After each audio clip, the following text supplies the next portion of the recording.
1982, Namco made Dig Dug, a true arcade classic. You could find it in nearly any arcade, and it's been ported to virtually every system since its creation.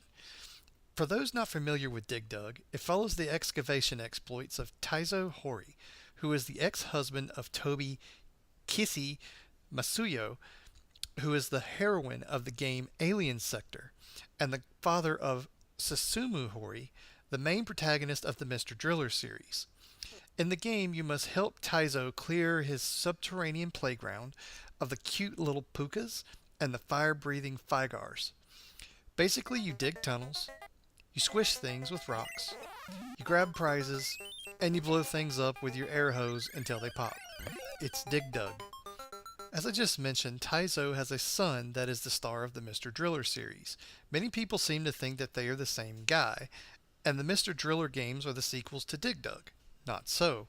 Mr. Driller is a spin-off of Dig Dug. Dig Dug did, however, have a true sequel in 1985 called, appropriately enough, Dig Dug 2. In Dig Dug 2, we find Taizo on a series of islands that are infested by pukas and Figars. Instead of digging this time, Taizo is equipped with a jackhammer, which he uses to make large chunks of the islands fall into the water and drowning any of the enemies that are in the sunken section. Taizo also, once again, has his trusty little air pump, which works the same way it does in the original Dig Dug. You use it to inflate enemies until they pop. Making the island sections fall into the water is a very interesting mechanic, but it often hurts more than it helps. It limits the area that you have to potentially evade the enemies, and also it can be somewhat unpredictable in which part of the island will fall, and it will end up killing you. Dig Dug 2 didn't get a very warm welcome. It came out in 1985 during the arcade slump. Its gameplay was fun, but not quite as compelling as the original Dig Dug. It also didn't have as much polish as the original. The original Dig Dug has little flowers to represent the levels. Dig Dug 2, you get a rather unimaginative number display. The music is also nowhere near as catchy as the music from the original game.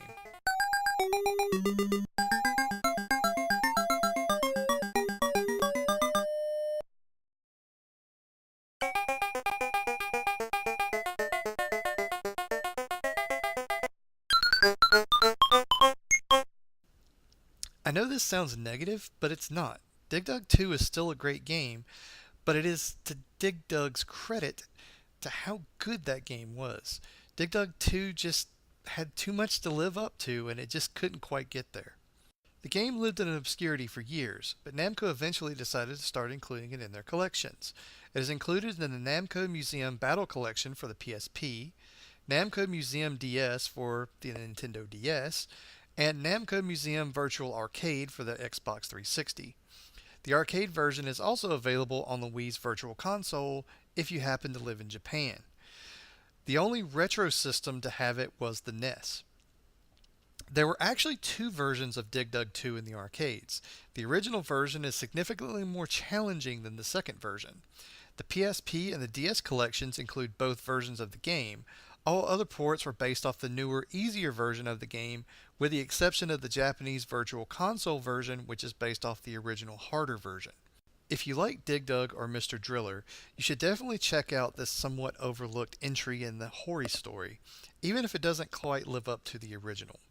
Once again, thank you for tuning in for Classic Credits. I hope you tune in next time, where I hope to show you a game again that you may have forgotten or never even heard about.